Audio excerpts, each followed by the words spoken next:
Jim, for a time, peer helping, also called peer counseling, began to flourish as a part of the community service movement. You spent a decade in the 1980s in the Palo Alto School District coordinating a district-wide peer program with your wife, Pamela, and presented workshops nationally to start similar programs around the country. Can you share with us your thoughts about your peer helping work from that time, and then also its successes and how that was a precursor to today's service movement? Right. Well, it's always curious in hindsight because I had never heard the term service learning, and I hadn't really tripped across the notion of integrating service into the academic curriculum. But at that time, starting in the 1970s, there was a very vital peer helping movement nationwide. There was a National Association of Peer Programs. There were conferences. Our California Peer Helping Conference, which had adult and youth, would have 3,000 people just at a state conference. But our particular program, my wife Pam and I, who have really shared all of this work, we were very blessed right out of college to work with Barbara Varenhorst, who was a pioneer in this. And she and Betty Hamburg had gotten a grant from the National Institute of Mental Health. And it really looked at when you went in the schools and you asked something as basic as a true or false question. If I was absent for a couple days, basically nobody would notice. And in a lot of schools, you'd get 33% of the students would agree with that. And so it's clearly a forgotten element for a lot of students. We tended to give a lot of attention to the top of the pyramid and the bottom of the pyramid, but there were many students in the middle who really weren't as connected, not taking advantage of opportunities. So the peer helping movement was really a precursor of today's service learning. Its great focus was on youth as resources. It's a particular blend of service learning. It's a blend that emphasizes training around interpersonal skills. And I'm not sure today the service learning movement is caught up in terms of having as strong an interpersonal training as the peer helping movement have. I know for me, that kind of background, being trained as a teacher, was really vital to me. And just to give you an idea, within our school district, what did that look like? If you're not working in the classroom, what kind of things were youth doing, and how did they work? I'd say that when the program was full-blown, we had as many as 10 different service projects happening, and youth could join many different things. And for instance, the youth in the district ran the parent education program. And so every couple months, there'd be a night for, say, elementary school parents or middle school parents or high school parents. And the high school students would choose a theme.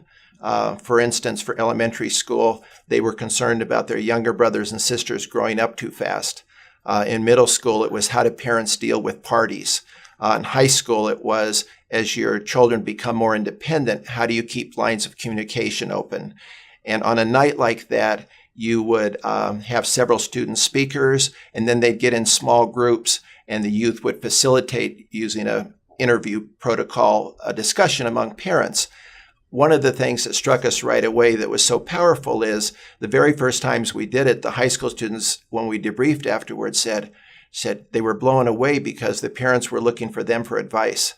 And so it showed me again that peer component, even on a parent part. So that's one example. Two others real quickly. One was we did a special friendship project. There was at my high school approximately 15 students that in those days were called educable and mentally handicapped. And in middle school, other kids will be mean to you, but by high school, they generally ignore you. And so these are kids who had their own self-included classrooms, a little bit of integration.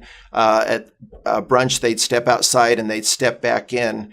And so we started a club to be more inclusive on that. And it was, I'd say we had maybe 40 students, and each student in the class would have 3 buddies.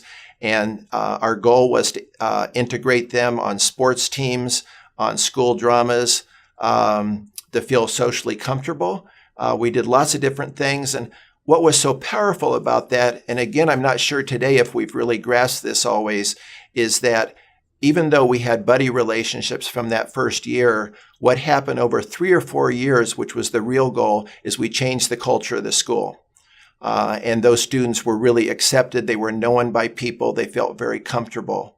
The last piece I'll share on that, again, because I think it's a powerful piece of this whole history of work, is we had a friendship project in a similar way where junior seniors were paired with freshman buddies. And there was a senior boy, I'll call him John, and John was smarter than anybody has a right to be smart, and he knew it in spades. And he was somebody who could very much outdo you and give the quick put down and what have you. And when he was a senior in our buddy project, he was paired with a 9th grade girl, an Asian girl who had actually had abuse in her family from her father. And she had never had a positive relationship with a male. And so the psychologist asked if we could have a senior male work with her. And I was surprised, but John was interested in this. And he, took this on, and a lot of things happened during the year that weren't easy, but he really stuck with it. And they actually even cut off communication because she thought he had broken trust at a certain point, but they reestablished that. And at the end of the year, I interviewed Josh about what he had gotten out of that. And it's a testimony not only to peer helping, but what happens to all these kind of roles that we're documenting. And he said a couple things. One was, he said he was no longer the person with the quick quip and put down. And his friends were actually asking him recently, was he sick?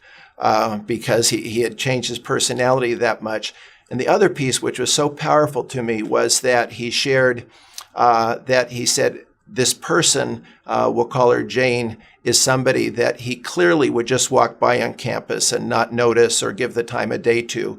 But in working with her for the year, he said he was really floored by the hidden resources and that she possessed, given her background and the difficult circumstances she was living in and how she was able to meet those each days. And he said, I ended up with a respect for her, and I'm not sure I could accomplish what she's accomplishing given the obstacles that she's facing.